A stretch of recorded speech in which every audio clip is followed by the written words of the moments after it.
Bueno, el día de hoy, viernes, ya se está acabando enero. Hoy nos va a presentar Jesús Ramírez el cierre de los foros del Plan Nacional de Desarrollo y qué continúa, cómo estamos incorporando las opiniones, propuestas de la gente, de la ciudadanía para fortalecer el plan. Está con nosotros también Noemí, que ayer se nos hizo tarde y ya no presentamos Mujeres en la Historia, y también Bulmaro para Suave Patria. Entonces vamos a empezar con el Plan Nacional de Desarrollo y luego contestamos preguntas. Adelante, Jesús.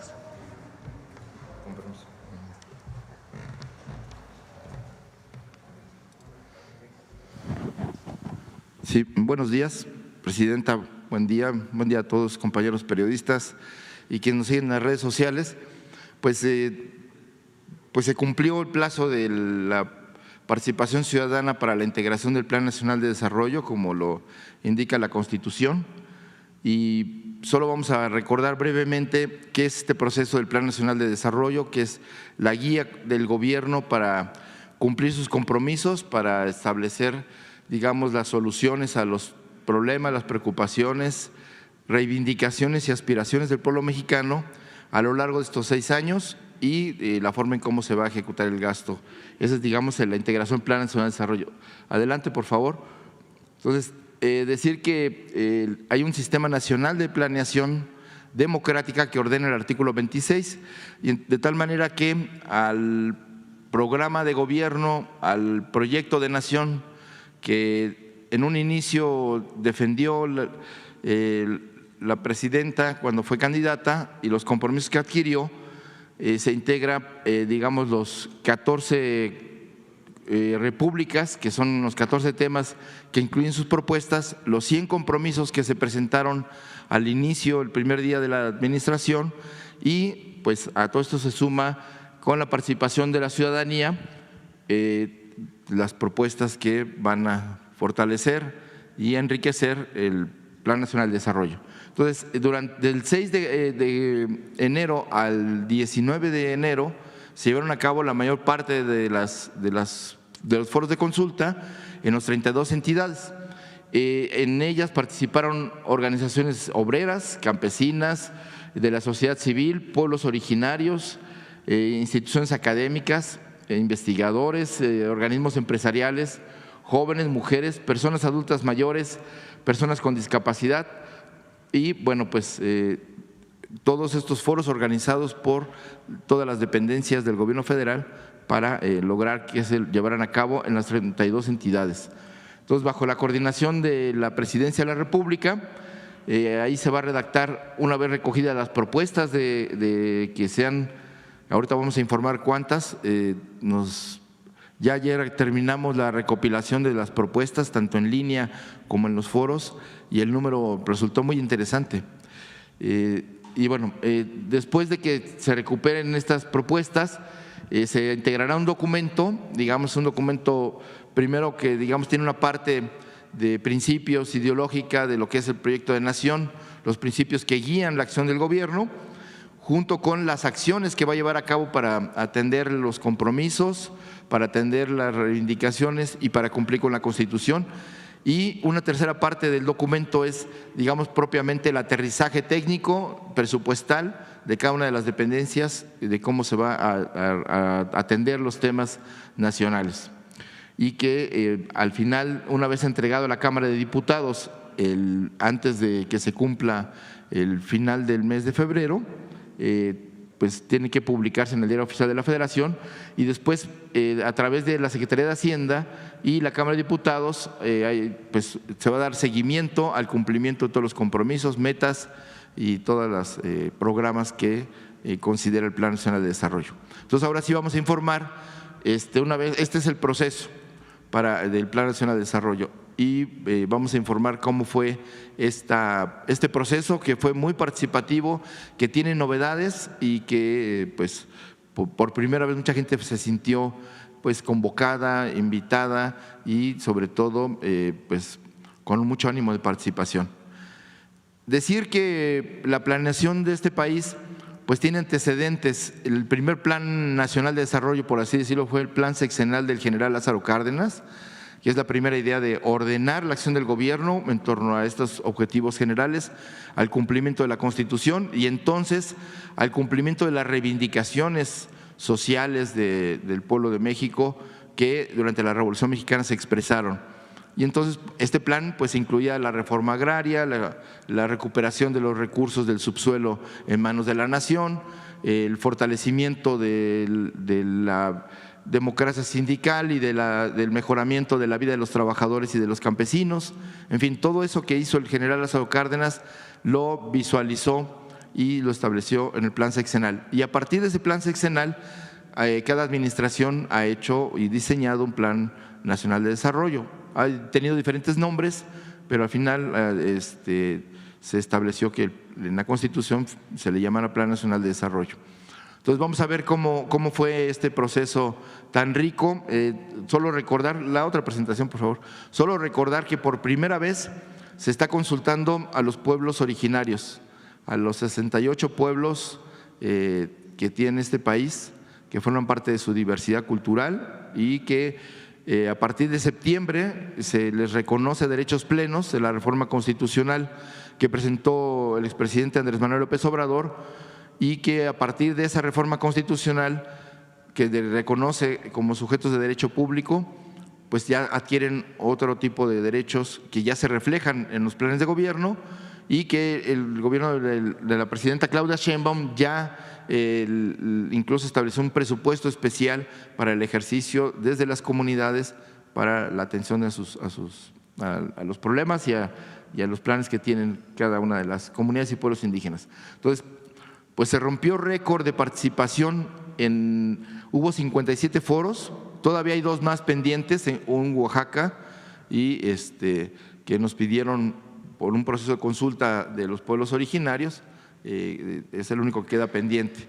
Pero bueno, se hicieron ya 57 foros presenciales en los 32 estados y ya haciendo el recuento de los participantes, fueron 53,000 personas que participaron en este proceso de reflexión, de propuestas y de discusión sobre los temas, los diferentes temas que involucran al país, que involucran a la sociedad y que 22,000 de ellos participaron de manera virtual, o sea, hubo conexión, hubo transmisión directa de todos los foros, todavía en las redes sociales, quien quiera consultar qué se discutió, qué se dijo, cómo fue, incluso cuánta gente participó, ahí está por un lado en la página de Planeando Juntos y en las redes sociales de las diferentes dependencias, ahí quedó establecida la memoria de este proceso de consulta.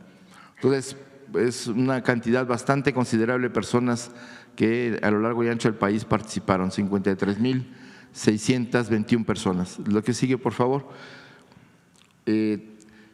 También es inédito el hecho de que se recibieron 10,526 propuestas.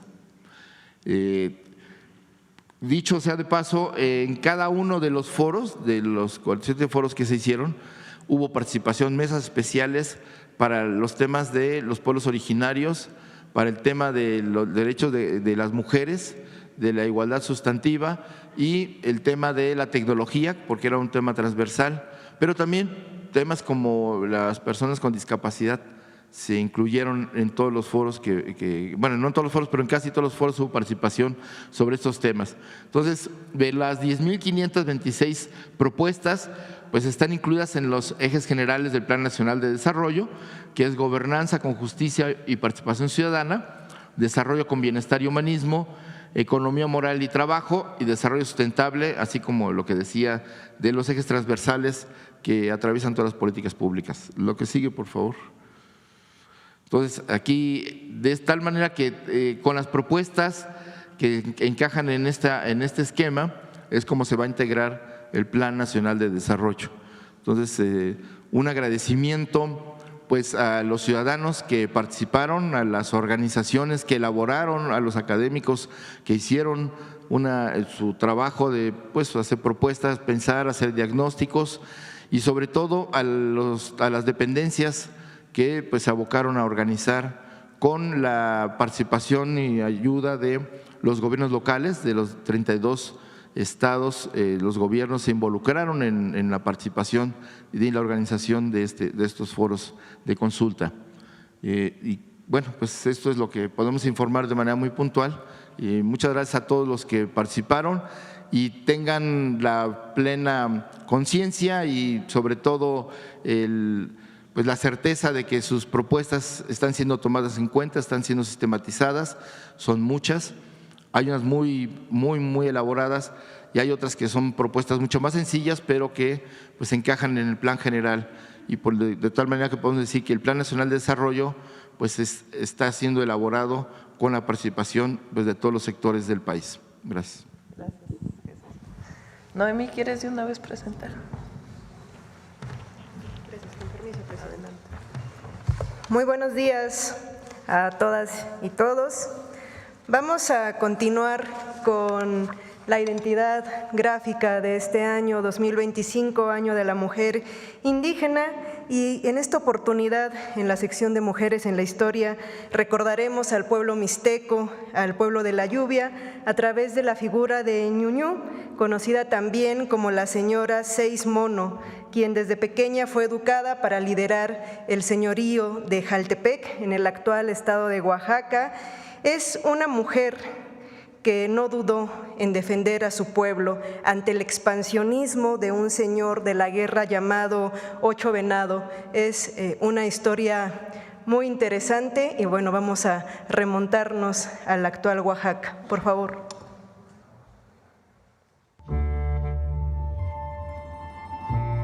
Ñuñú o la señora Seis Mono, así conocida por su fecha de nacimiento, fue una guerrera y gobernanta mixteca del Yujuy-Tayú o señorío de Jaltepec, quien vivió del año 1073 al 1101 de nuestra era. Última hija de la señora Nueve Viento y el señor Diez Águila. Sus hermanos fueron sacrificados víctimas de la guerra y ella quedó como única heredera del señorío de Jaltepec. La señora Seis Mono, Quechquemitl de Serpiente, estuvo bajo el cuidado del sacerdote señor Diez Lagartija Hacha de Jade, sabio consejero quien la crió y educó. Ella emprendió un viaje de preparación para su cargo político. Al cumplir 10 años, Ñuñú fue propuesta para mantener una alianza matrimonial con Once Viento Jaguar Sangriento. En los años que siguieron, la señora Seis Mono se dedicó a preparar su boda. Como parte del rito prenupcial, los novios se bañaron en el río. La boda se consumó cuando Ñuñú tenía 16 años. Pero antes, en su camino con la comitiva nupcial rumbo a la casa de su prometido, la señora Seis Mono se sintió amenazada por los mensajeros Seis Lagartija y Dos Lagarto. Interrumpió el viaje de su casamiento y fue a consultar a la señora Nueve Hierba, quien le aconsejó iniciar la guerra y le entregó un escudo atravesado por una flecha ensangrentada. Ñuñú combatió y tomó prisioneros que sacrificó frente al cerro de Jaltepec. En honor a sus hazañas militares, dejó de ser Quechquemitl de Serpiente y pasó a ser Quechquemitl de Guerra, nuevo sobrenombre con el que se casó con Once Viento Jaguar Sangriento. Se sabe que la señora Seis Mono inició una campaña de guerra para defender su territorio contra el poderoso señor Ocho Venado que buscaba expandir su señorío. Una muestra de que las mujeres también han empuñado las armas para defender a su pueblo y enfrentar a los poderes de su época. La historia de la señora Seis Mono es parte de la memoria del pueblo mixteco Ñuu Sabi, pueblo de la lluvia, y parte de la memoria de todas y todos los mexicanos. Quedó registrada en el Códice Añute o Selden, un manuscrito pictográfico y plegable que mide alrededor de 4 metros y fue parte de un documento más extenso, uno de los 6 códices mixtecos que no fueron destruidos con la conquista. Así es, la cápsula que hoy presentamos rescata la vida de esta mujer mixteca, así como el contexto en el que vivió y las tradiciones y costumbres de uno de los pueblos emblemáticos de nuestra historia. La vida de la señora Seis Mono fue registrada en este códice Añute, el cual fue adquirido por el anticuario John Selden y después donado a la Universidad de Oxford en Inglaterra en el siglo XVII. Las 20 páginas que comprenden este documento relatan el origen mítico de Jaltepec y da cuenta de sus dinastías, de las alianzas políticas, así como de las guerras de la región, pero finalmente queremos recuperar la historia de esta mujer, de la señora Seis Mono, que nos permite conocer que los aportes de la historia que los aportes de las mujeres en nuestra historia responden a las necesidades del contexto en el que vivieron. Por ejemplo, como lo mencionamos en la primera cápsula de esta identidad gráfica, la Reina Roja pues destaca en este esplendor de Palenque.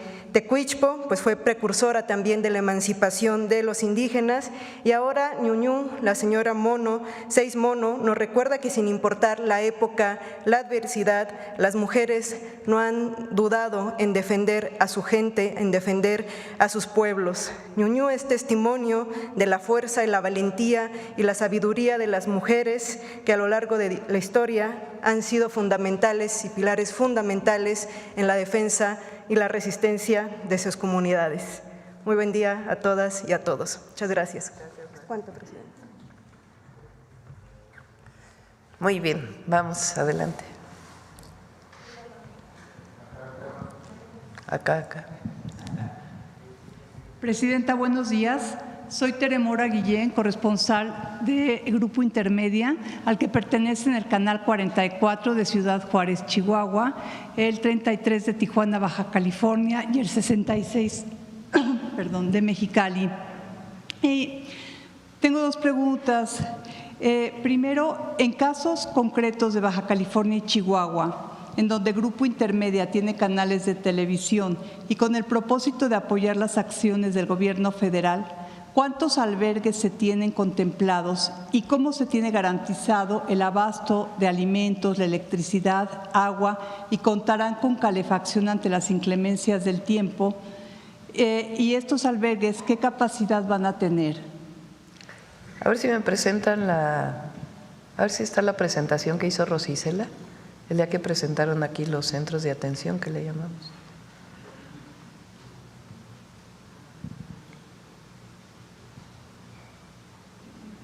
Sí, ahora si quieres lo presentamos. Muchas gracias. Para que se vea gráficamente.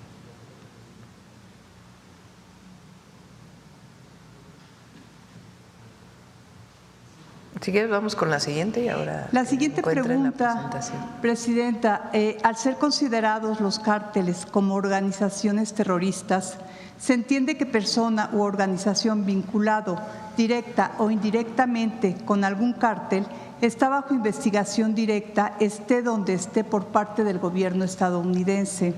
En el pasado se calificó a figuras como Rafa Márquez o el cantante Julián Álvarez en la lista negra del Departamento del Tesoro estadounidense. ¿Qué medidas tomará el gobierno de México ante futuros casos como estos, Presidenta? Todavía no está el decreto que firma el presidente Trump. Establece un periodo para el análisis en caso de que definieran a una organización como terrorista, cuál sería y sus consecuencias de esta definición. Nosotros tenemos un equipo de abogados que está haciendo el análisis por las implicaciones diversas que pudiera tener. ¿Qué estamos haciendo para combatir a estas organizaciones delictivas? Porque el tema aquí no es si estamos… si ayuda, vamos a ponerlo así, la definición de organizaciones terroristas más allá de la propia definición a combatir a estas organizaciones. Esa es, digamos, la pregunta. ¿Y cuáles serían las implicaciones? Porque finalmente, ¿qué es lo que ha manifestado públicamente el presidente Trump? Que no quiere que llegue fentanilo a los Estados Unidos. Pues nosotros no solo no queremos que llegue fentanilo a Estados Unidos, sino no queremos que llegue a ningún lado.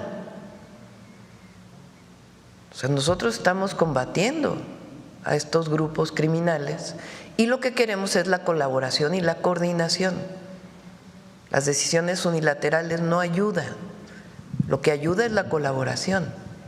Entonces, lo que estamos haciendo es un análisis jurídico de qué implicaciones tendría para pues diversas organizaciones que no están vinculadas y que pudieran con esta decisión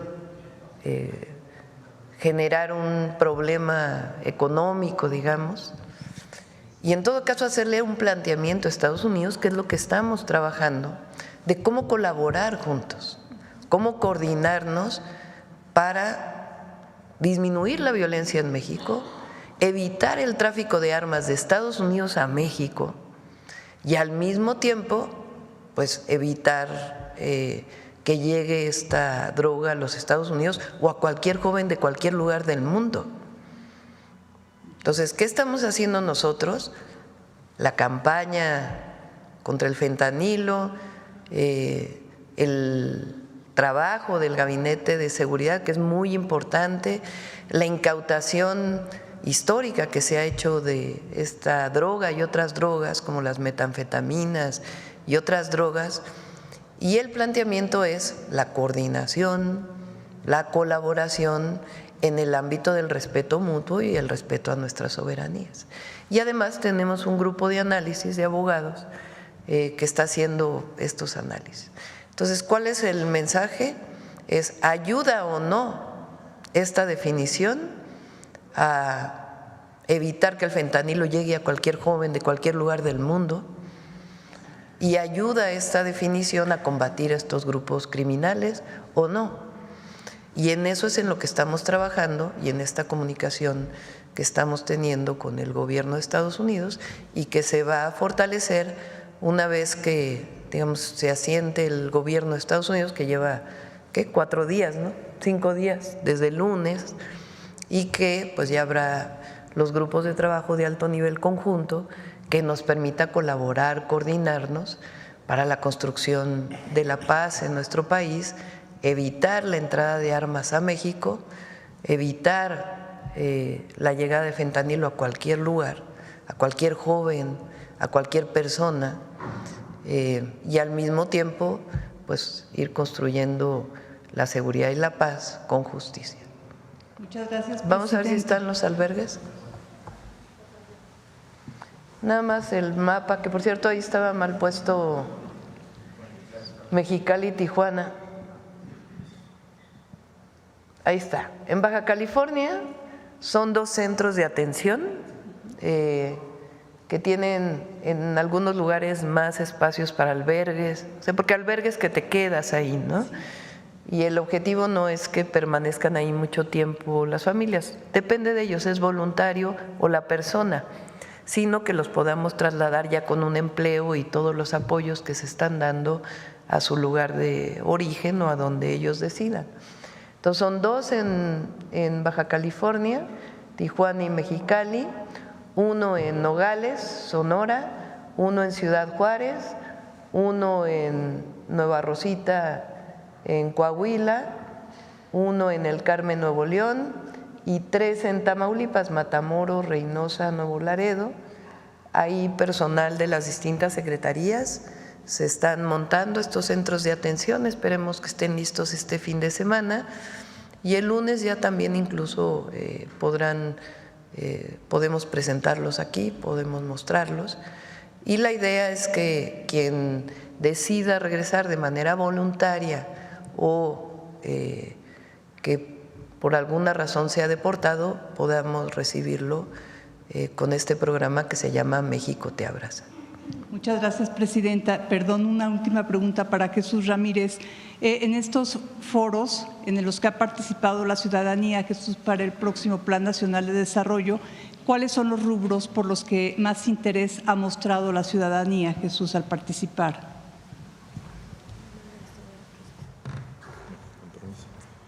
Sí, bueno, hay ya no lo mostré en ahorro de tiempo, pero por ejemplo el foro indígena, participaron los 68 pueblos, el foro fueron cerca de 4,000 personas, entre representantes de las comunidades, las autoridades de las comunidades, los consejeros de los pueblos, además de delegaciones de diferentes regiones que acudieron por motu propio y por su pie a participar. Entonces, en el caso de los pueblos indígenas se desbordó porque además en cada uno de los 57 foros hubo una mesa dedicada a los pueblos indígenas para que la perspectiva de cada uno de los temas de energía, de proyectos de infraestructura, en materia de propuestas económicas, en fin, todos los aspectos que aborda el Plan Nacional de Desarrollo estuviera el punto de vista de los pueblos originarios.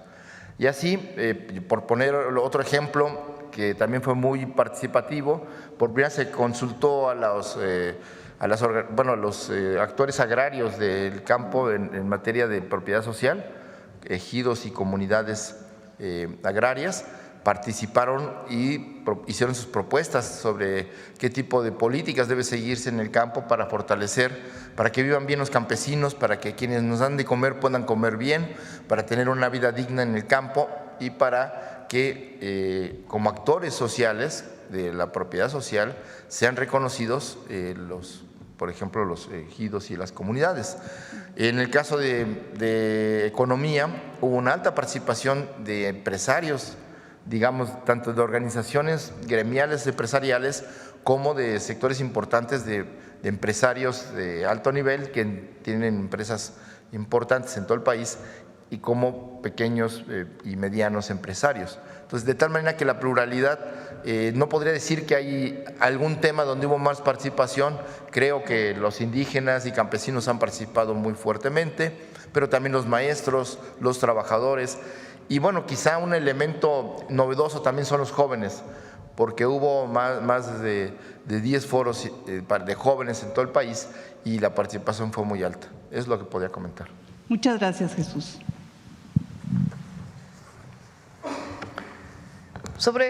Me quedé con sobre este tema que preguntaste de catalogar a algún grupo criminal como terrorista.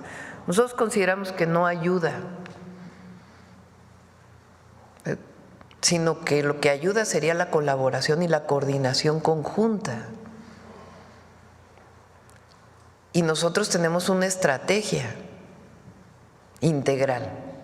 Y en esa estrategia integral puede haber colaboración y coordinación. Ahora, es importante también lo que hemos estado manifestando. El asunto del consumo del fentanilo no solo es un asunto de grupos criminales, es un asunto también de salud pública y de atención a la causa. ¿Por qué hay consumo de fentanilo en los Estados Unidos y no aquí, en los niveles? Y ahí lo hemos manifestado, aquí hay un apoyo familiar, cosa que no ocurre de la misma manera en Estados Unidos. Y además nosotros hemos hecho esta campaña, a ver si la ponemos, Pau, otra vez, la campaña que está hoy en medios de comunicación y en muchos lugares. Y lo que queremos pues es la construcción de la paz, evitar el tráfico de armas de Estados Unidos a México y que el fentanilo no llegue a ningún lugar, ni en México, ni en Estados Unidos, ni en ningún lugar del mundo. Gracias. Gracias. A ver si ponemos la…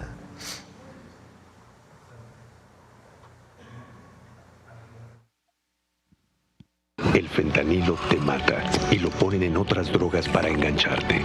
Te destruye los músculos y el cuerpo, causa paranoia y pensamientos suicidas. Provoca paros respiratorios y ataques cardíacos.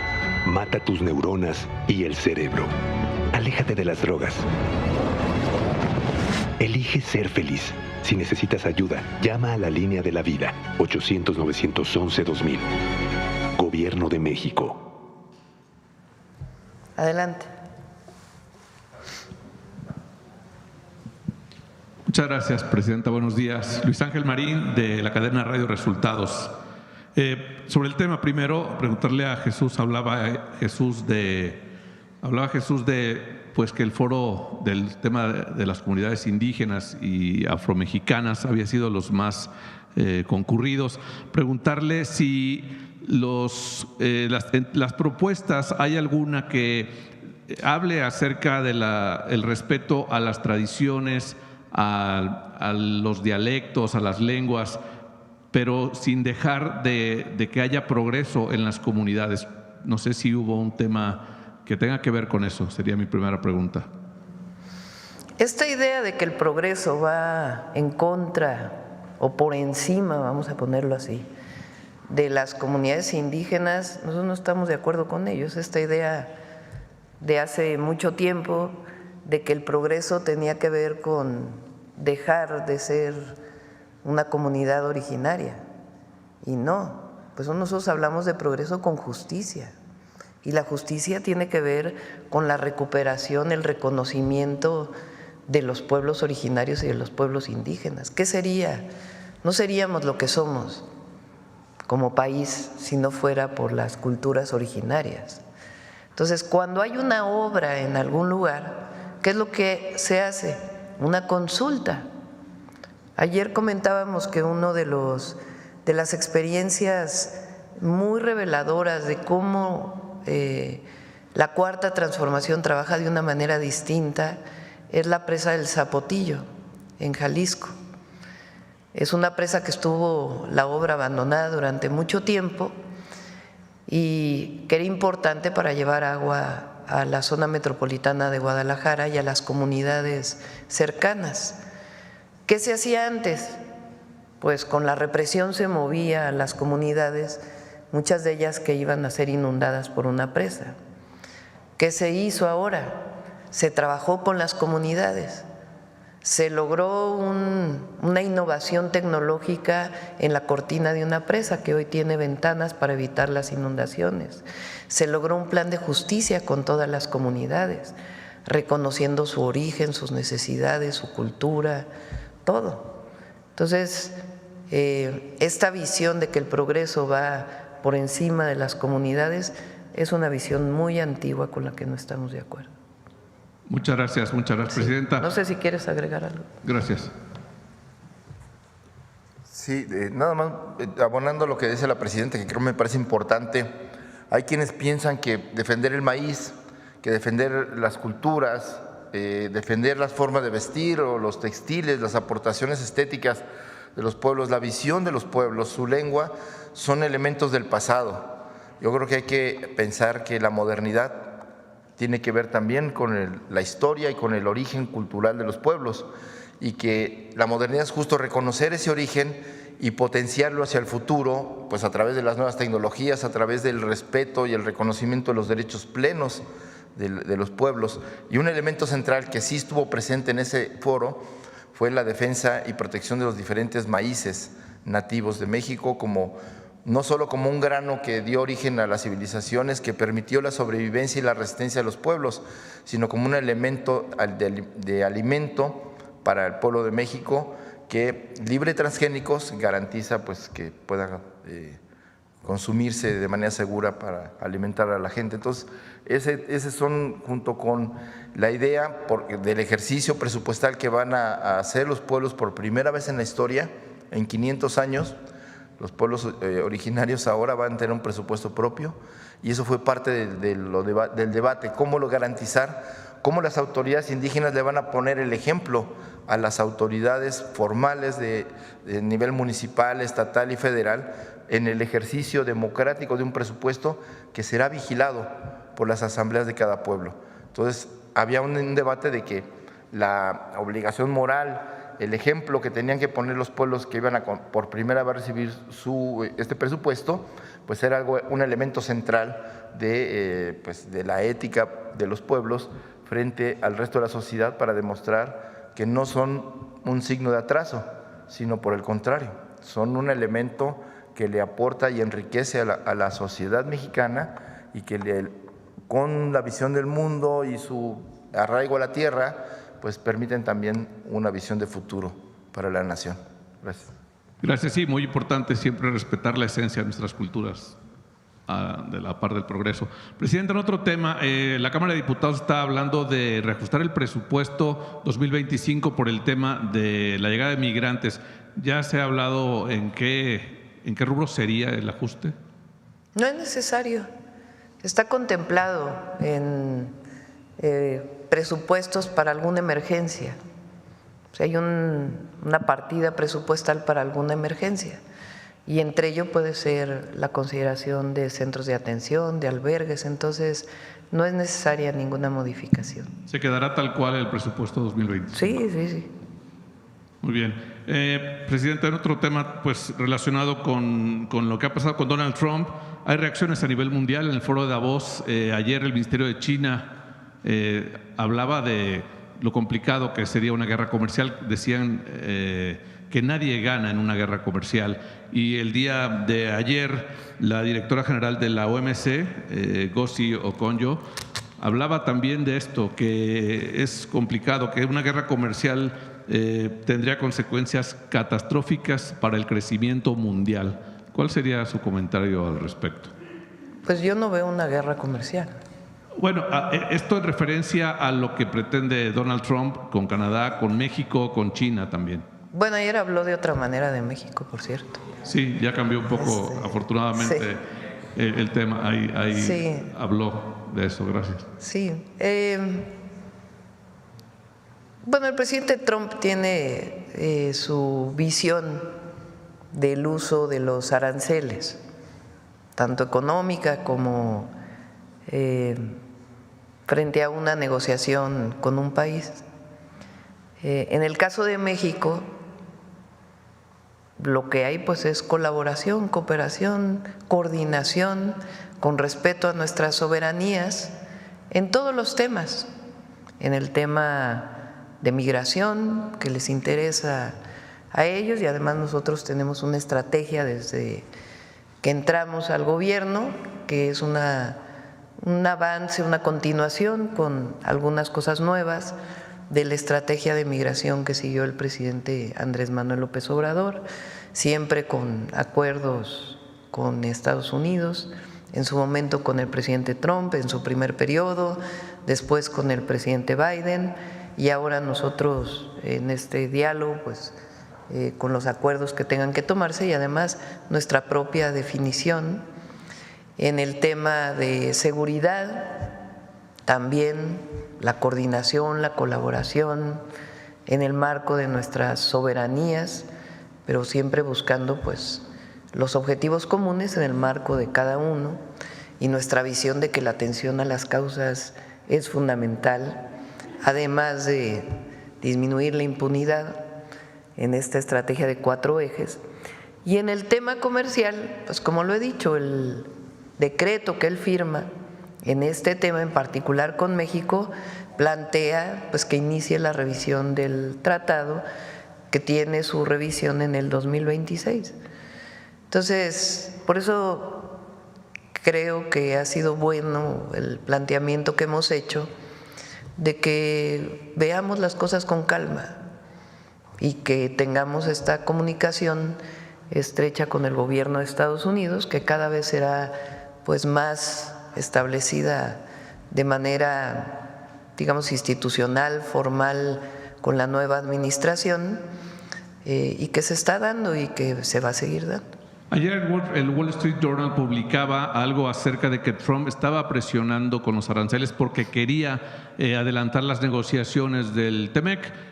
No sé, ¿usted tiene algún comentario sobre esto? ¿México estaría preparado para sentarse a negociar en caso de que se adelante? Y si también esto es posible dentro de lo establecido ya en el TEMEC, Presidenta. Muchas gracias. Pues está para el 2026 y el decreto que firmó el presidente Trump lo ratifica. Entonces, en el momento en que se establezca la relación entre el secretario de Economía y el secretario de Comercio de los Estados Unidos para poder iniciar pláticas, pues en ese momento iniciaremos pláticas. Pero la opinión que dio el presidente Trump en Davos sobre México, pues habla de la relación comercial que hay entre México y Estados Unidos, que es muy importante. Y el propio tratado. Gracias. Acá. Hola, buenos días, Presidenta. José Leveña, de Publimetro.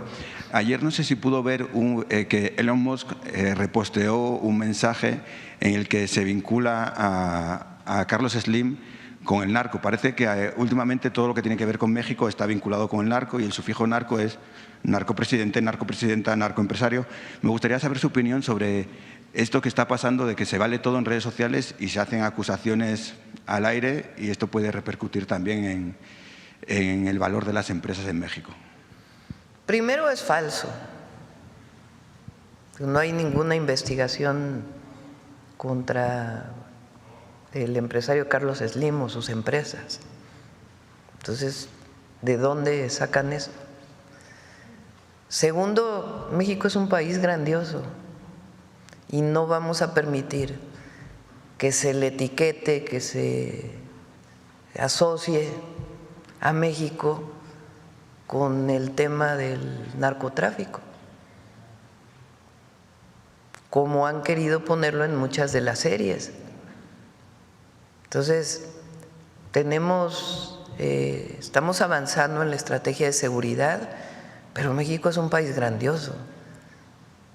Somos una potencia cultural. Nuestras familias son solidarias, nuestros pueblos son originarios y solidarios.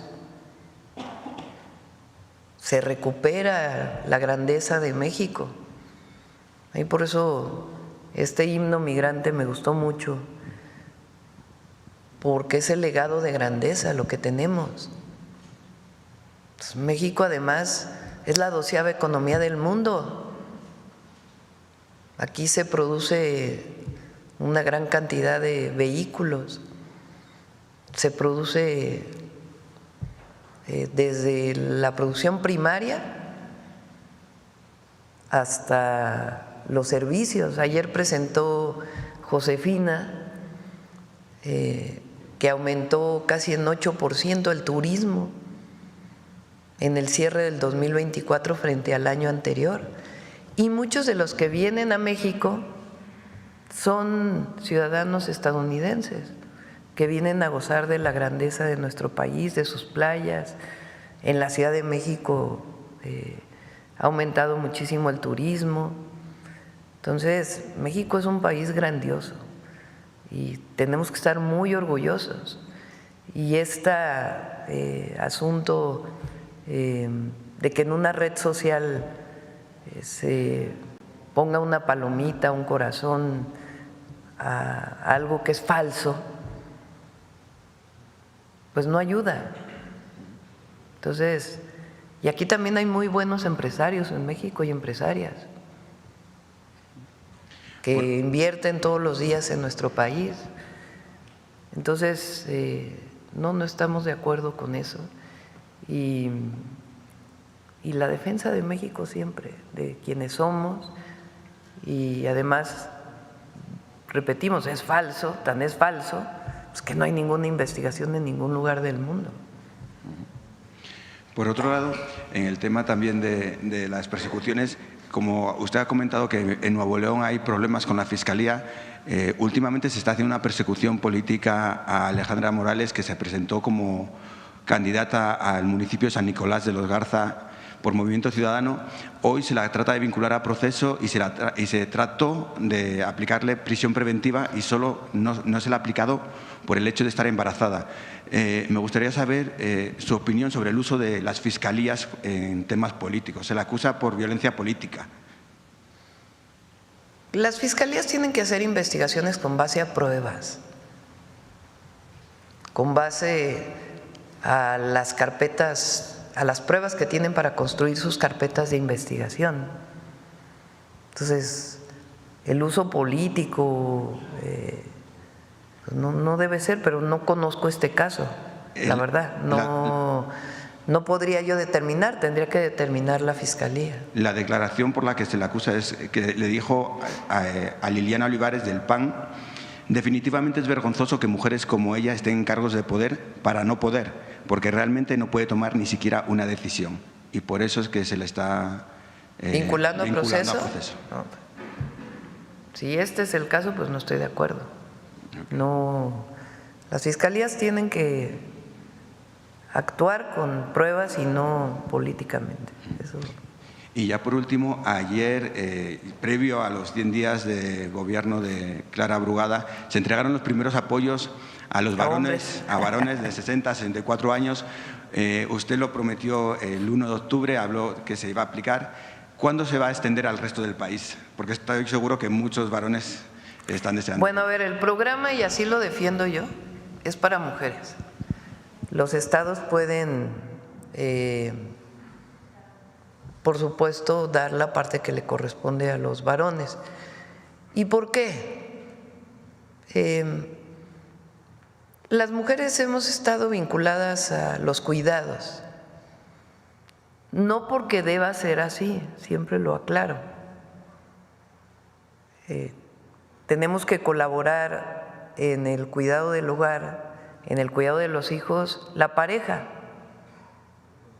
porque hay distintas parejas, pero en particular en la pareja hombre-mujer, pues tienen que colaborar los dos en el hogar. Esta idea de catalogar, de orientar a que las mujeres somos las que tenemos que lavar los trastes, trapear, llevar a los hijos a la escuela, cuidarlos, es esta idea del pasado de que la mujer era la que se quedaba en el hogar y el hombre salía a trabajar.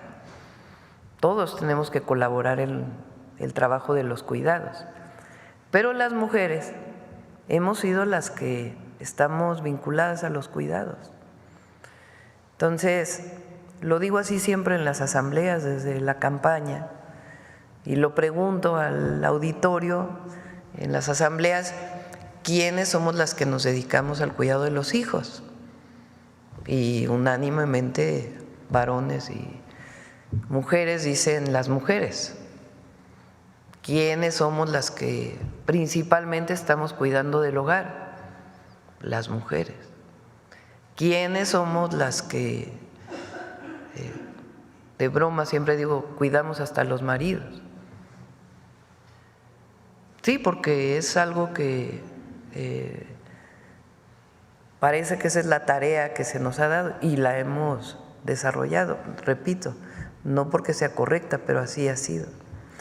Entonces, el apoyo que estamos dando, el apoyo de Mujeres Bienestar de 60 a 64, tiene que ver con el reconocimiento de ese trabajo, porque es un trabajo no remunerado, es un trabajo que muchas veces está asociado a dobles o triples jornadas para la mujer, y entonces es un reconocimiento a ese trabajo que hemos hecho las mujeres. Y además permite que las mujeres tengan un apoyo económico que a veces no tienen porque esperan que la pareja le dé el recurso para poder tener sus propios gastos. Y en este caso, aunque es poco recurso, pues es para ellas, para que ellas decidan en qué lo utilizan directamente. Entonces es parte de este sistema de cuidados que estamos desarrollando, que tiene que ver también con los CESIs de los que hemos hablado, para que las mujeres puedan trabajar y puedan dejar a sus hijos en un lugar seguro, educativo, de cuidados. Entonces, a nivel nacional va a ser para las mujeres. En el caso de la Ciudad de México, Clara tomó la decisión de que fuera universal. También en Tabasco, el gobernador May también está impulsando esto, y nosotros por lo pronto lo vamos a dejar para las mujeres.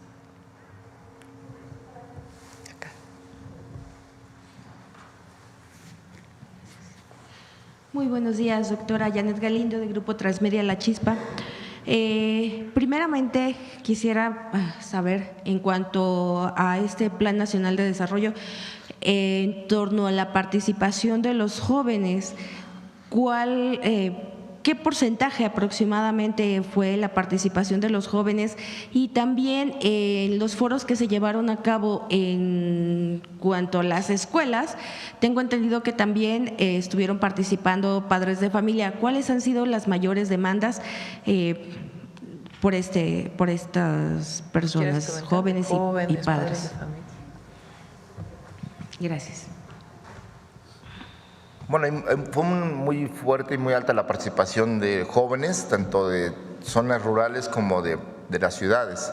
Y bueno, pues las demandas van desde la educación, mejorar el proceso de educación. Se habló mucho del tema de la construcción de la paz, del tema de adicciones, que es un tema que preocupa porque pues las nuevas sustancias o las formas en las que las nuevas drogas están entrando a las escuelas, pero también a los procesos de trabajo, pues están afectando ya a pues, sectores del campo como de la ciudad.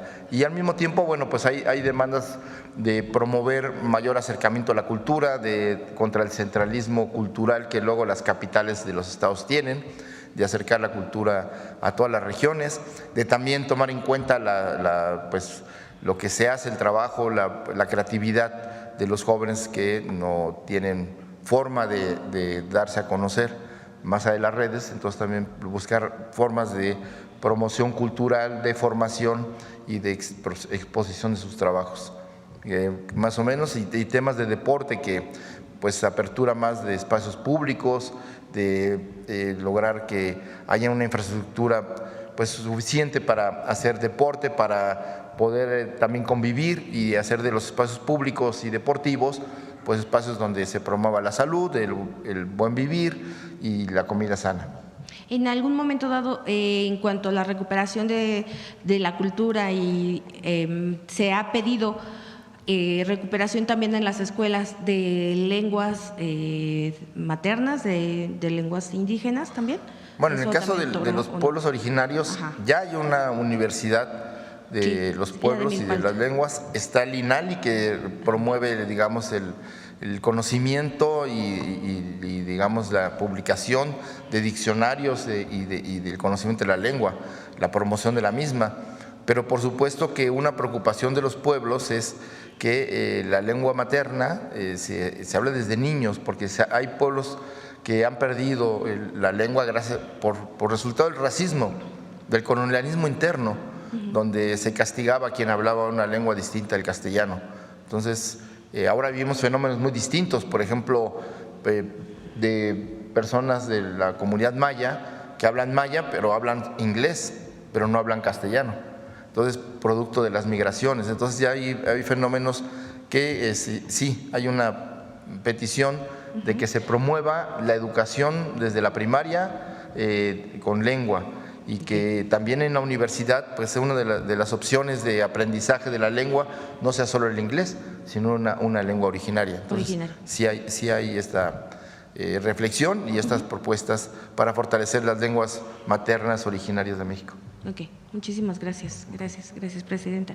Pues en otro tema, ayer el Comité de Evaluación del Poder Judicial de la Federación informó que no acatará el fallo del Tribunal Electoral, y así también está pidiendo pues la intervención de la Suprema Corte de Justicia. Nos gustaría saber su opinión en torno a este tema, doctora. Presidenta, perdón. Doctora.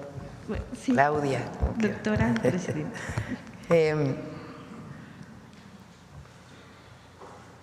Se empeña el Poder Judicial o algunos ministros y ministras de la Corte en que no salga la elección, nada más que ellos ya se van en agosto. Ahora, ¿qué pienso?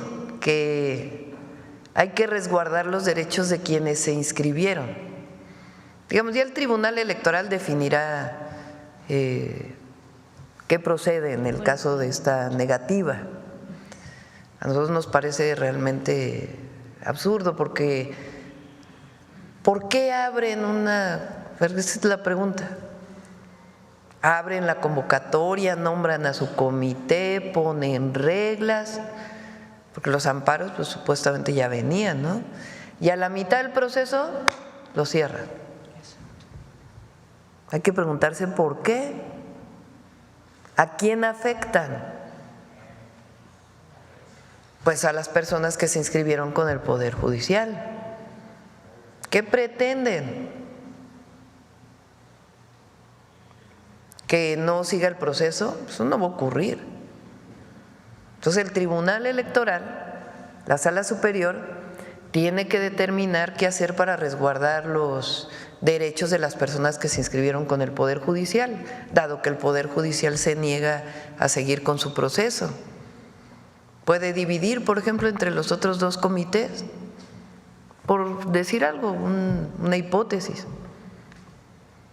para la evaluación de las personas que se inscribieron ahí. Pero el Tribunal Electoral tiene que determinar las sanciones a la Corte y al mismo tiempo resguardar los derechos para que después no digan que el proceso tiene problemas porque no se resguardaron los derechos de los que se inscribieron con el Poder Judicial. Ahora, el 1 de junio va a haber elección.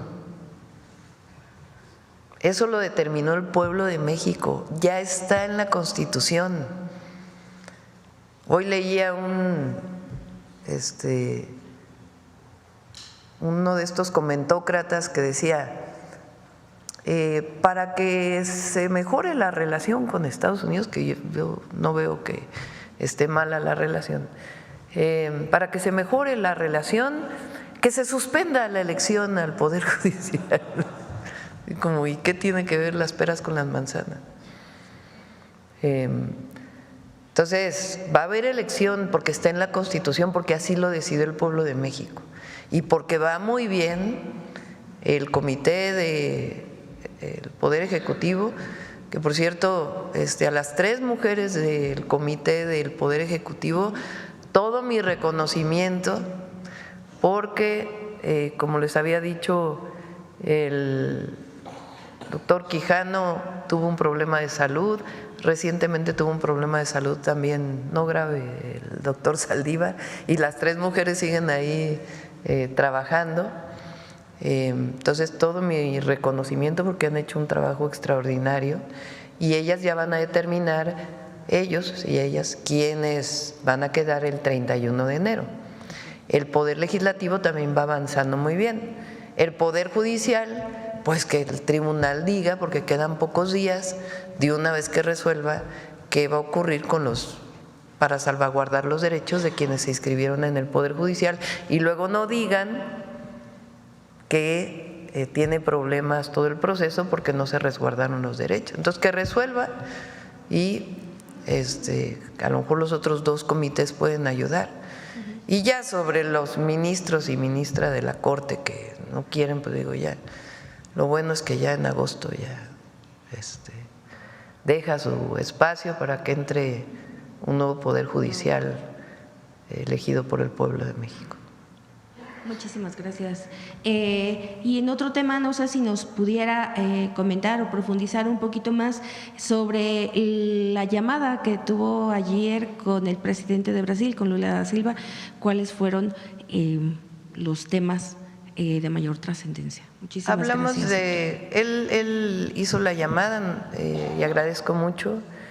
El presidente Lula es pues un hombre extraordinario que es un símbolo no solamente de Brasil y la lucha progresista, sino también de América Latina.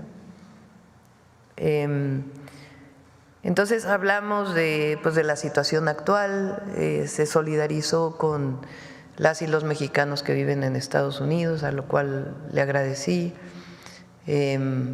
y platicamos un poco de cómo veíamos la CELAC. La CELAC es pues una unión de todos los países de América Latina y el Caribe que toma decisiones por consenso. En marzo deja la presidenta Xiomara la presidencia y entra el presidente Petro, de cómo fortalecer esta organización, nuestra solidaridad con Panamá. Hablamos de varios de estos temas y también de temas bilaterales, educativos, culturales, de la relación con Brasil. Me invitó a que asistiera a Brasil, le dije que pues ya le agradecía muchísimo y ya lo veríamos, y también pues evidentemente la invitación a que pudiera venir el presidente Lula, pero ya lo iremos viendo. Gracias.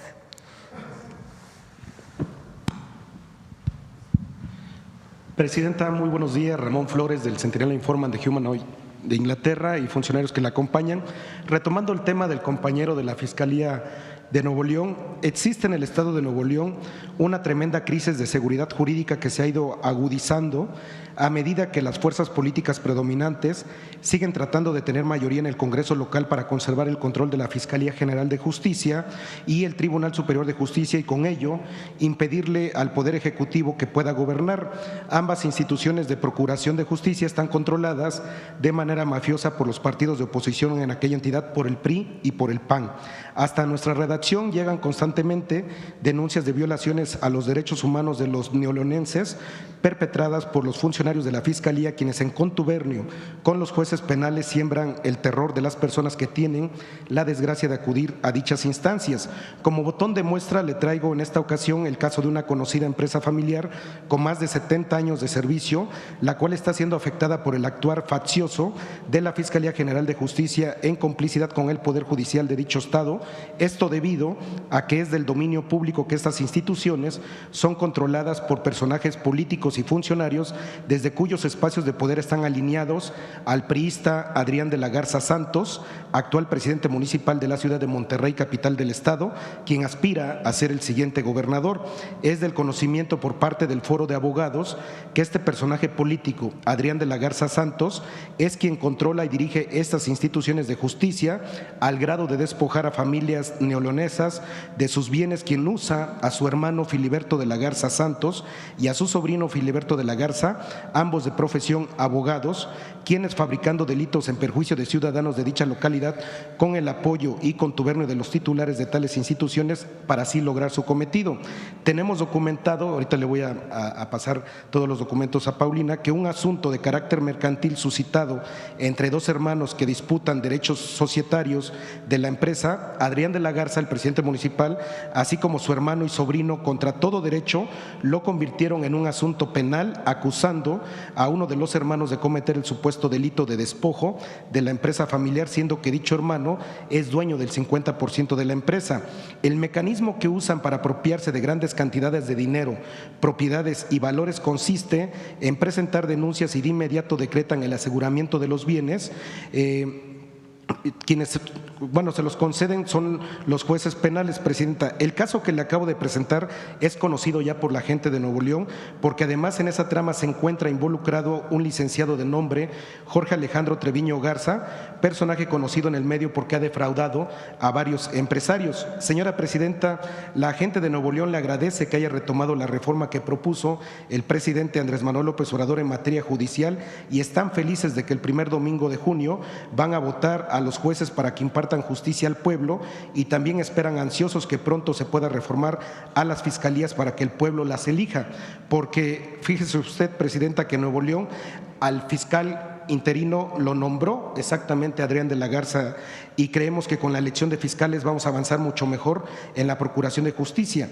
Este sentir de inseguridad jurídica lo resienten también muchos empresarios que tienen la mala suerte de tener simpatías por otras corrientes políticas o ideológicas porque tienen intereses opuestos al grupo dominante de Adrián de la Garza. Señora Presidenta, ¿qué opina de lo que está pasando en el estado de Nuevo León en estas dos instituciones entre la Fiscalía y el Tribunal Superior de Justicia? Cuando estuve recientemente en Nuevo León, dije en mi discurso, acostumbro decir lo mismo,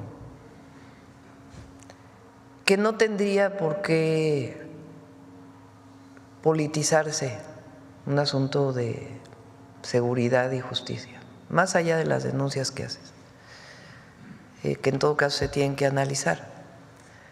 No ha podido ser nombrado un fiscal, entonces hay un fiscal interino y hay muy poca coordinación entre la Fiscalía y la Fuerza Civil de Nuevo León. ¿En qué se traduce eso? Pues que han aumentado los homicidios. ¿Y qué le interesa al pueblo de Nuevo León? Pues la seguridad y la justicia. Entonces debería de haber coordinación para garantizar la seguridad y la justicia, más allá de la disputa política que hay en Nuevo León, que en todo caso es a la decir de la gente.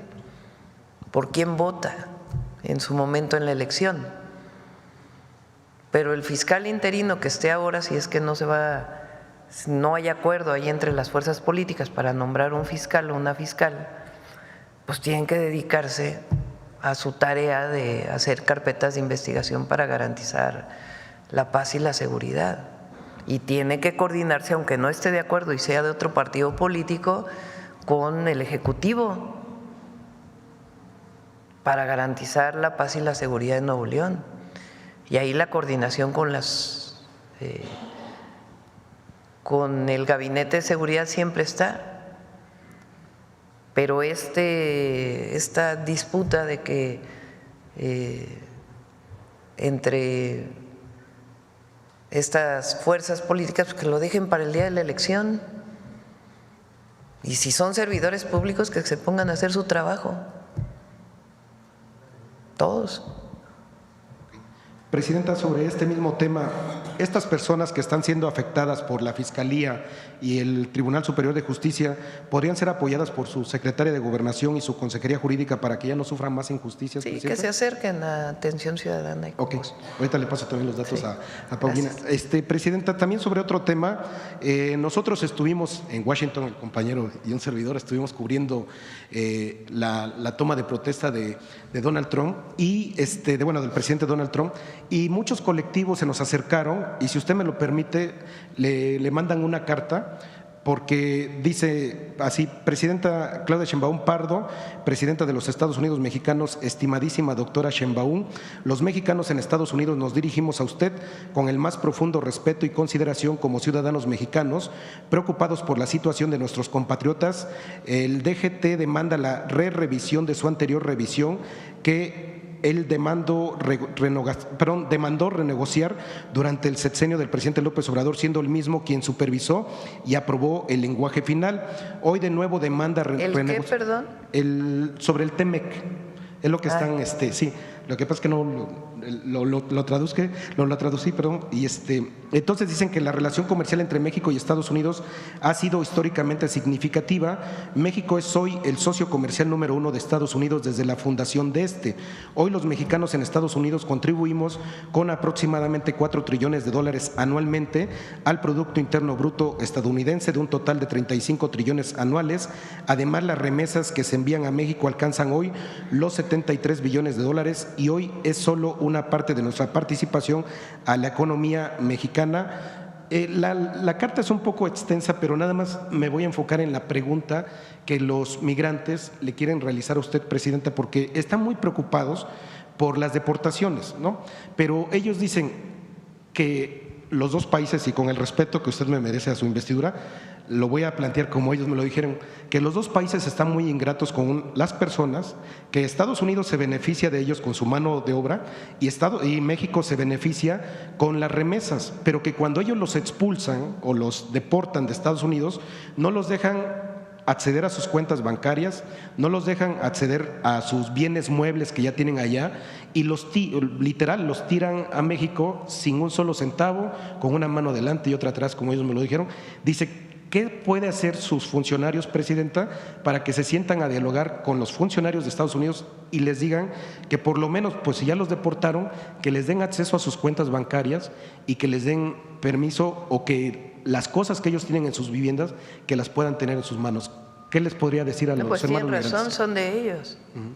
Entonces, es parte del trabajo que se hace, y además por eso los abogados y todo el fortalecimiento de los abogados en los consulados, para que desde allá se pueda hacer todo el proceso jurídico para, en un caso así, pues que puedan recuperar lo que es de ellos, que es producto de su trabajo. Y por eso el reconocimiento que hacemos de las y los migrantes, de las y los mexicanos que están en Estados Unidos.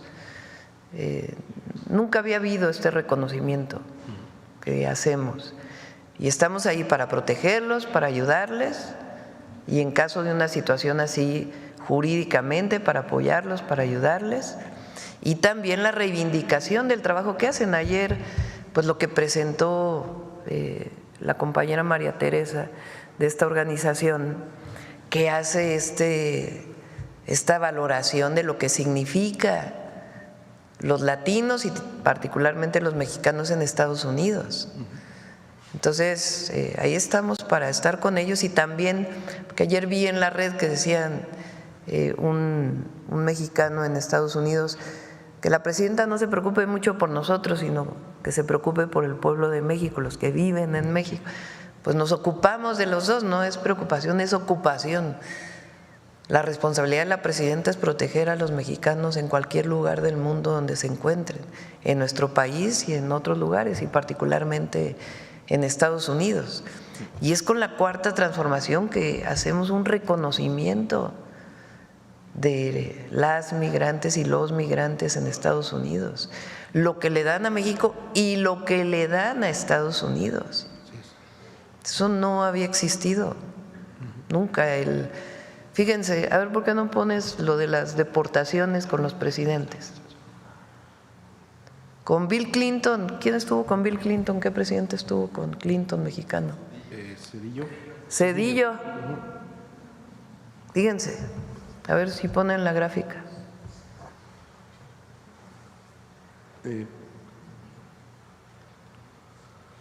Demócrata. Sí.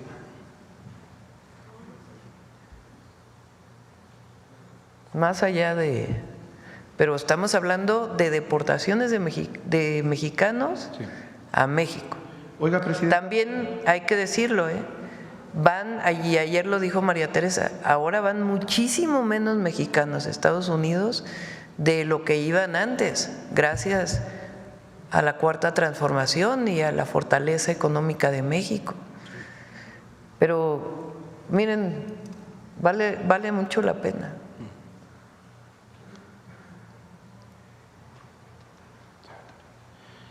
Presidenta, mientras está la imagen, me dejaría enseñarle una imagen de la Casa Blanca que está publicando en estos momentos, donde están criminalizando prácticamente a nuestros hermanos migrantes mexicanos y son menores de edad. ¿Me permite acercarle para que lo vemos ahorita, ¿sí? Si quiere. Okay. Ahorita le pido. Sí, porque están encadenados de manos y de pies, bueno, y son menores de edad. Por eso hay que ver de qué se trata, porque… Pero es de la Casa Blanca. Hay que ver ahorita de qué se trata. Okay.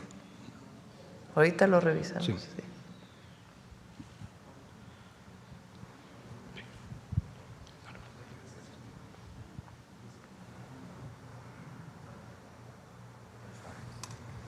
No, es la de los presidentes. Viene con todos los presidentes el número de deportaciones. Ahorita lo revisamos. Sí. Muchas gracias, presidenta. Gracias. Sí.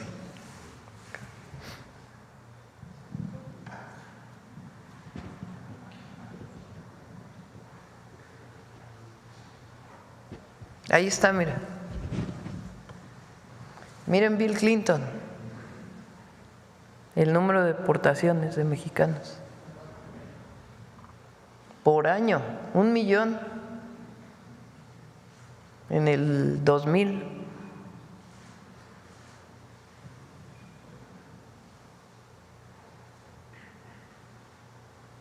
Son 181,000 de los números más bajos. Porque ya no llegan más y además solo la comparación, que es importante. ¿Qué dijo Cedillo entonces de los mexicanos? Llegan 2,000 diarios. 2,000 diarios. Entonces es muy fácil también para los partidos de oposición. Trataron de firmar un desplegado con todos los partidos en la Cámara de Diputados. Se negó el PAN y el PRI a firmar con los otros partidos. Ellos sacaron sus propios comunicados, pero el otro día les dije que les iba a enseñar algo. Se los voy a enseñar. A ver, pongan el libro.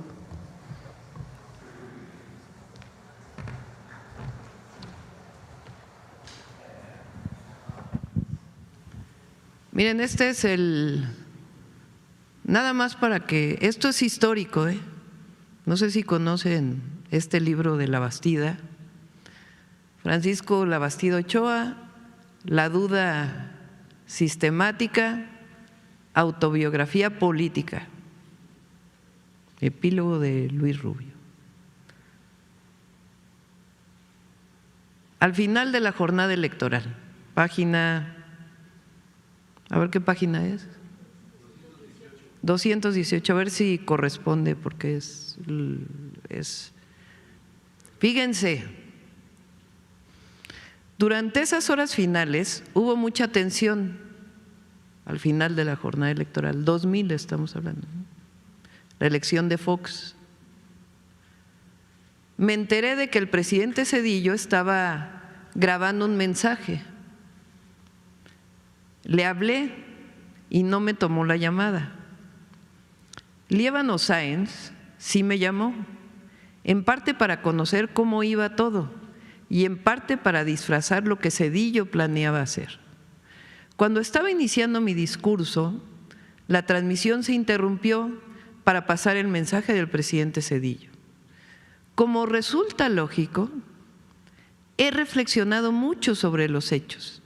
Para los jóvenes, Francisco Labastida era el candidato del PRI a la presidencia de la República en el año 2000. Y como todos sabemos, ganó Fox esa elección. La primera vez que el PRI no ganaba la presidencia y que ganaba el PAN. Como resulta lógico, he reflexionado mucho sobre los hechos que se dieron ese día, como de interrumpir mi intervención cuando estaba dando el mensaje Labastida entre el mensaje de Zedillo. Y me pregunto, ¿fue casual que Zedillo me entregara el partido quebrado financieramente? También dudo de que fuera fortuita la falta de solidaridad al negarse que se difundieran desde mi campaña los logros económicos de su gobierno. No, bueno, sigue después, ¿verdad? Y sus instrucciones a los gobernadores para que torpedearan mis giras. ¿Qué lo motivó a Zedillo para, de acuerdo con este libro, boicotear de alguna manera la campaña de Labastida? ¿Qué lo motivó?, se pregunta Labastida en su libro. La razón principal podría ser esta: cuando el gobierno de Estados Unidos le hizo a México el préstamo de 40,000 millones de dólares para afrontar la crisis desatada por el error de diciembre, entre comillas, la crisis económica del 94, negociación que el presidente Zedillo gestionó personalmente. Se le demandó el compromiso, o sea, de parte de Estados Unidos, para prestar los 40,000 millones de dólares, dicho por Labastida, que el presidente Zedillo gestionó personalmente. Se le demandó el compromiso de propiciar la transición democrática y que para ello el PRI dejara de gobernar. La ciudadanía así lo quería y él entregara la presidencia a la oposición. No sé si lo conocía. O sea, en este libro, Labastida dice que hubo una negociación entre Estados Unidos, no dice quién, y Zedillo, de manera personal, para que a cambio del préstamo de los 40,000 millones de dólares para sortear la crisis del 94, el PRI entregara la presidencia. Por eso les digo que sí han cambiado las cosas. Nosotros defendemos la soberanía en coordinación, colaboración, y va a salir bien, pero siempre en la defensa de la democracia. Para todos aquellos que hablan de autoritarismo, la oposición, de la democracia. ¿Qué es la democracia? El gobierno del pueblo. Hay cosas que son básicas de principios. El gobierno del pueblo, por el pueblo y para el pueblo, la defensa de la democracia y la soberanía. Y lo digo por quiénes son los que hablan desde el principio de que se catalogara a los grupos criminales, de que entrara a Estados Unidos.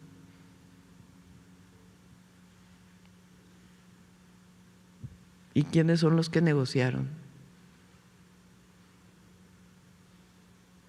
Dicho por la Bastida, ¿eh? También lo dijo Madrazo.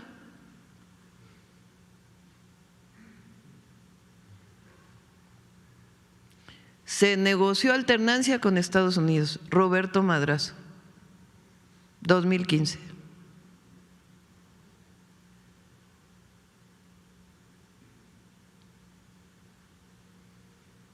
Ahí se las dejo para el fin de semana, para que la analicen. Lo platicamos el lunes nuevamente, porque esto es historia, ¿eh? Esto es cómo se establece la relación con un país y otro, y a quién se representa. Gracias, Presidenta. Marco Antonio Olvera, del periódico digital Hidalgo News y del canal de YouTube México News World. El tema obviamente es sobre pues, todas las andanzas y declaraciones que ha hecho el presidente Donald Trump. Yo le quiero preguntar sobre el tema de las armerías. En Estados Unidos hay 64.747 tiendas de armas.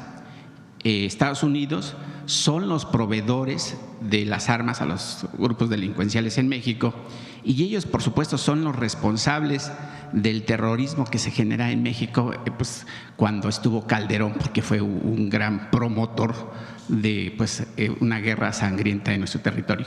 ¿Cuál es el trabajo de su gobierno, que sé que está en ese tema, para el tema de las garitas, el tema del ejército, el tema de la marina? ¿Cuál es la corresponsabilidad de ellos? Porque al país, pues obviamente las armas no llegan volando, llegan a través del mar, los mares, a través de las garitas y por supuesto también en los aeropuertos. Presidenta, ¿cuál va a ser su trabajo, digamos, más fuerte en ese sentido para que no se permita la entrada de esas armas al país? Esa es la colaboración y la coordinación de la que hablamos con el gobierno de Estados Unidos sobre diversos temas, y en particular uno que nos interesa mucho a nosotros, que es la entrada de armas de Estados Unidos a México. Mucho tienen que hacer ellos para evitar que esas armas entren a México.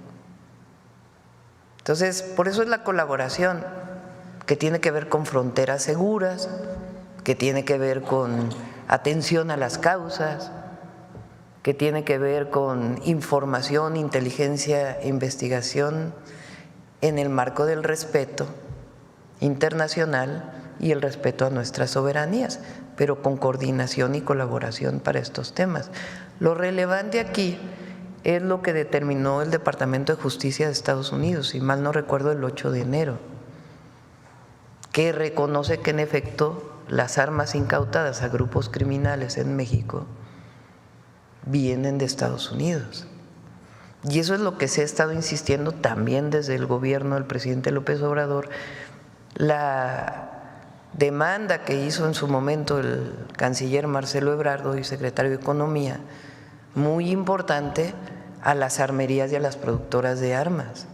Entonces, es relevante pues en la relación México-Estados Unidos y el trabajo conjunto que se tiene que hacer para la construcción de la paz, siempre en el marco, repito, de nuestras soberanías. Además de ese convenio, digamos, o ese diálogo abierto de tú a tú de la presidencia que usted encabeza y obviamente Donald Trump, ¿cómo defenderá a México el hecho de que ya no, o sea, nos pueden decir sí, ya no van a mandar armas, pero al final del día pues los grupos delincuenciales y obviamente los grupos fácticos, pues hacen hasta lo imposible por cumplir sus cometidos, ¿no?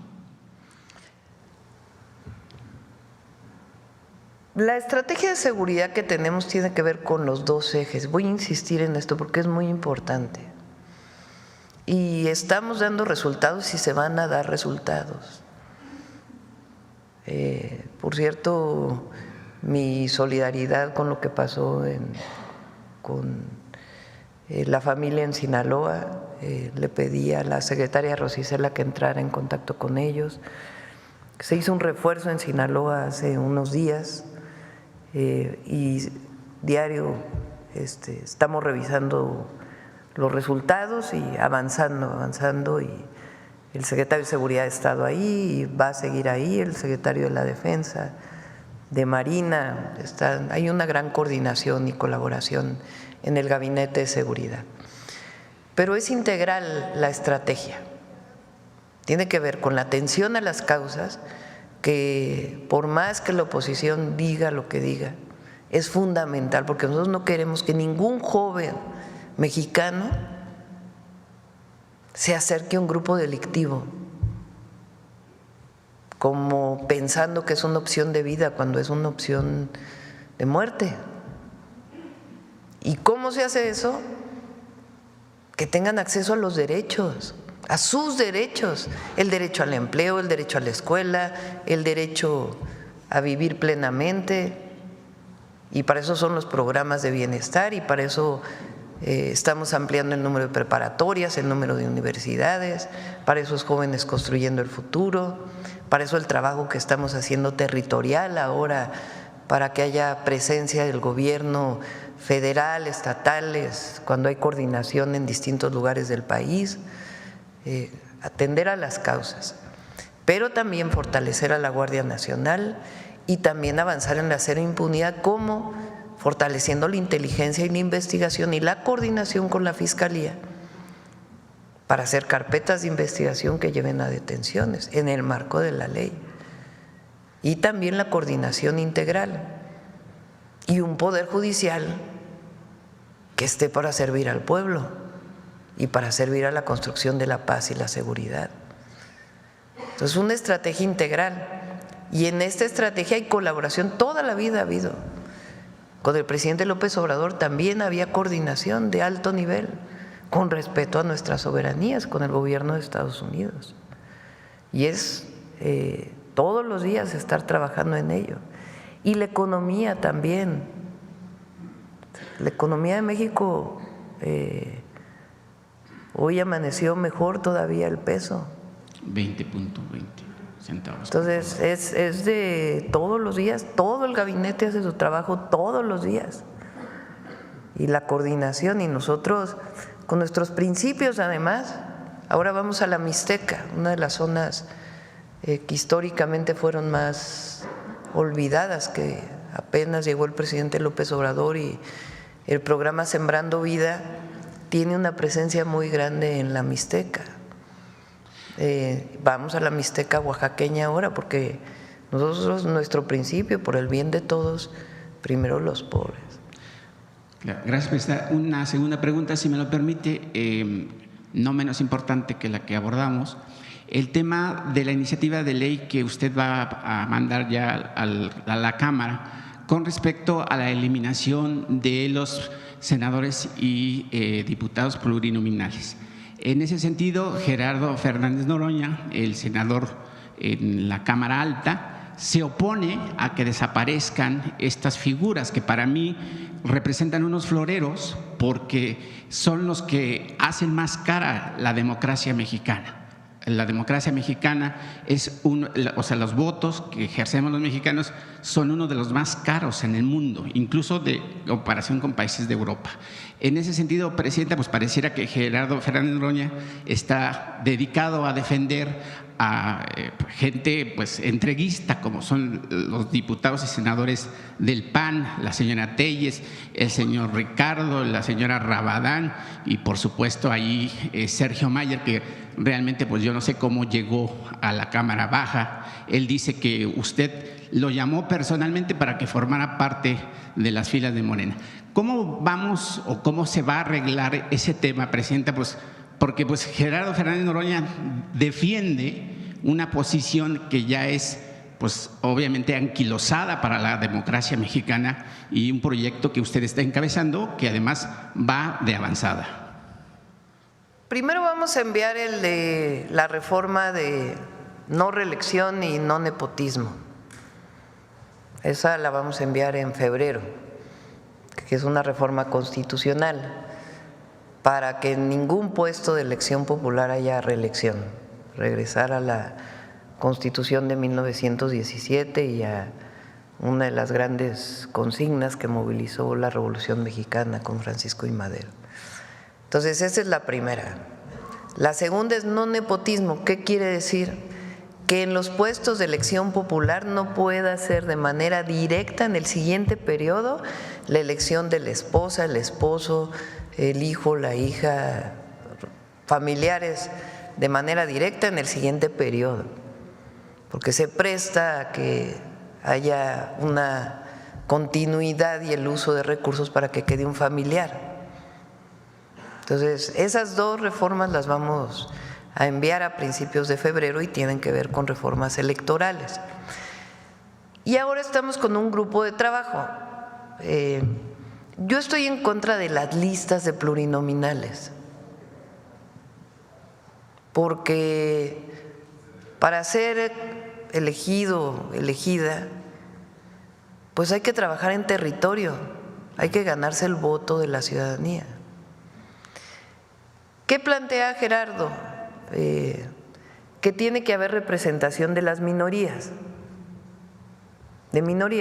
Por ejemplo, en el Senado, ¿cómo se conforma el Senado de la República? Se conforma con los 2 representantes populares que ganan la elección, por el partido que gana la elección, y la primera minoría.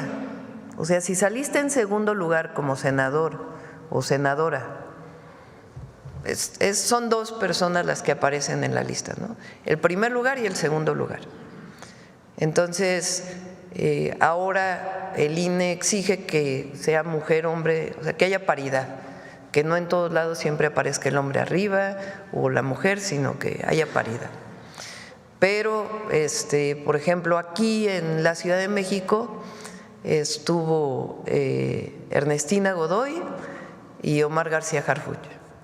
Entonces, Omar aparecía en primer lugar, Ernestina en segundo, porque hubo un acuerdo ahí en Morena de que quien había participado en la elección pudiera participar de senador. Ahora los 2 trabajan conmigo, afortunadamente, y fueron sus suplentes quienes tomaron el lugar. Pero así aparecía 2. Entonces, ¿quién gana la elección en la Ciudad de México para senador? Morena. Entonces entran ellos 2 de senadores. Pero también entró la primera senadora de la oposición que ganó en segundo lugar, Cintia, que también, por cierto, está con el Movimiento de Transformación. Así en todos los estados, entran los 2 primeros y luego la primera minoría. Ahí hay una representación de la minoría, de quien quedó en segundo lugar, como también ocurre, por ejemplo, en los casos de las presidencias municipales que entran por planilla y hay un porcentaje para cada partido. Entonces, Gerardo, ¿qué plantea? Que haya representación de las minorías. Habría que preguntarle a él si lo que defiende es la lista o la representación de las minorías. Entonces, lo que está, aparte en el Senado hay una lista. Entonces, hay los 2 que ganan, la primera minoría, y las listas de plurinominales.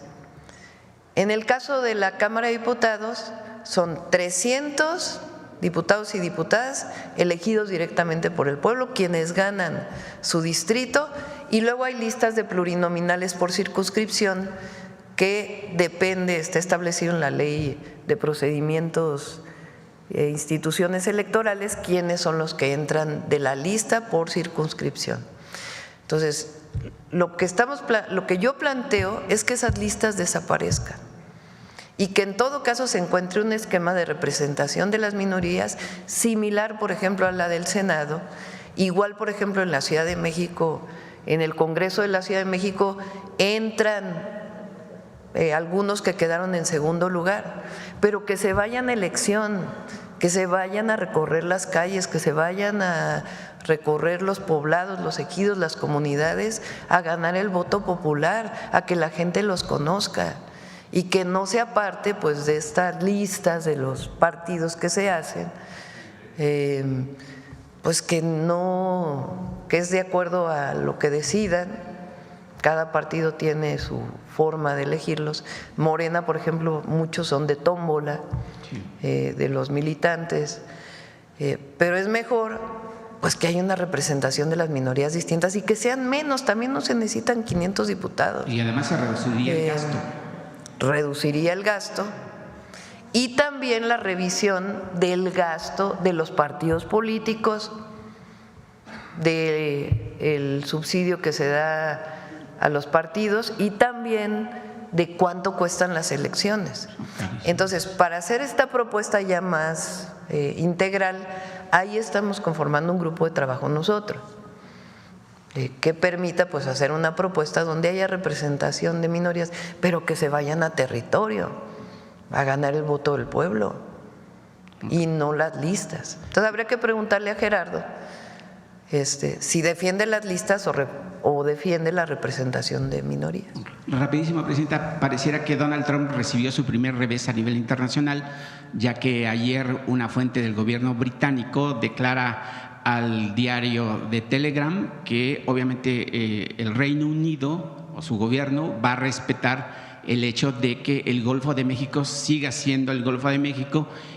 Obviamente usted ha insistido en que siga siendo el Golfo de México porque pues además no es un capricho, es una cosa que está establecida desde hace siglos. ¿Qué opinión le merece esa respuesta del gobierno del Reino Unido al diario británico?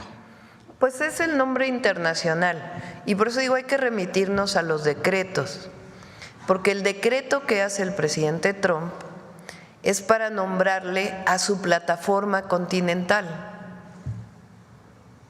Pero es a la plataforma continental de Estados Unidos que él pide que se llame Golfo de América, no a todo el Golfo. Entonces, también pues hay que poner todo en su justo término. Ya nos vamos a cerrar con Suave Patria y ahí les dejamos el libro ahí de la Bastida para que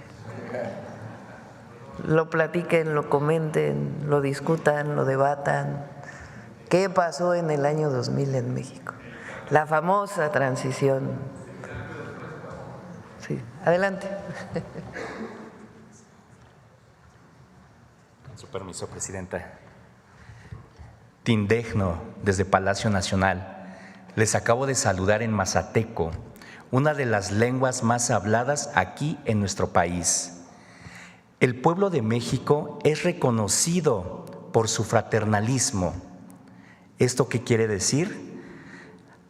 Por ejemplo, aquellos que cuidan a las niñas y a los niños, a los adultos mayores, a las personas que están enfermas en cualquiera de las familias. También aquellos que se solidarizan con las catástrofes en desastres naturales. Hoy, viernes, en nuestra Suave Patria, queremos hacer un homenaje al fraternalismo. Si me lo permite, Presidenta, veamos la siguiente cápsula. La operación se llama Rescate California.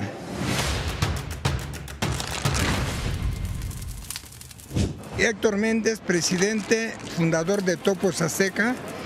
Vamos a continuar nuestra labor que acabamos de concluir hace un mes en Valencia, España, y continuamos hacia California. Pasamos del problema de las aguas al problema del fuego.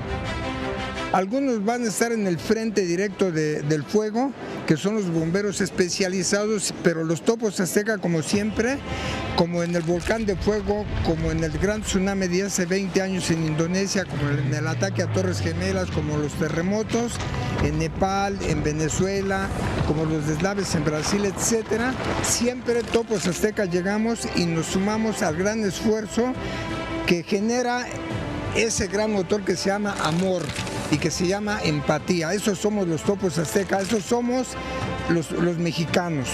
El mexicano valiente, el mexicano entregado, el mexicano incansable. Aquí mi hermano con 80 años, yo con 78, y una de las nuevas generaciones, aquí el joven David, de nuestros nuevos valores. ¿Sí? Aquí estamos, la representación de topos azteca.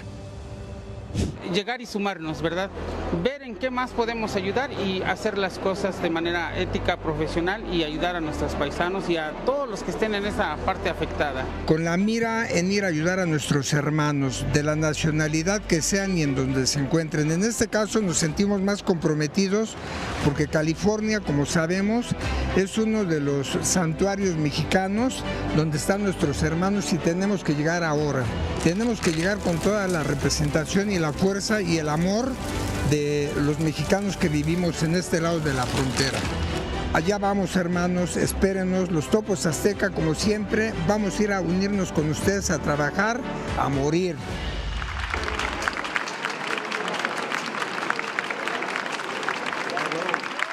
¡Viva México! ¡Viva! ¡Viva México! ¡Viva! ¡Viva México! ¡Viva México! Como lo vimos en el video, cuando se trata de ayudar, el pueblo de México se une y no conoce fronteras. Nakochimi, muchas gracias. Gracias. Muchas gracias. Nos vemos el lunes. Adiós.